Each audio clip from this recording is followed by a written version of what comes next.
અત્યાર સુધી કંઈ વાંધાજનક મળ્યું નથી।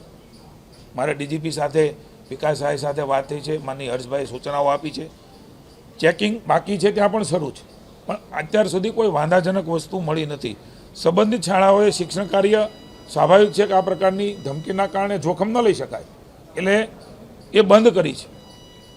રાજ્ય સરકાર પણ એમાં મોનિટરિંગ કરી રહી છે, સતત હર્ષભાઈ એ જોઈ રહ્યા છે। હજી સુધી કોઈ એવી વસ્તુ મળી નથી એટલે વાલીઓ આશ્વસ્ત રહે।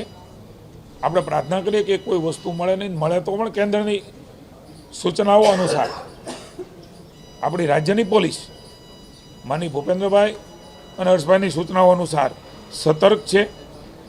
અમદાવાદમાં ક્રાઇમ બ્રાન્ચને આ ઈમેલ ક્યાંથી જનરેટ થયો છે એની પણ તપાસ એ ભાઈ હર્ષભાઈના માર્ગદર્શન નીચે પોલીસને સોંપવામાં આવી છે। એટલે ક્યાંથી જનરેટ થયું છે, કોણે કર્યો છે, સાચો ખોટો કેટલો છે એની ઉપર પણ એક્શન લેવા માટે પોલીસ એ તૈયાર છે।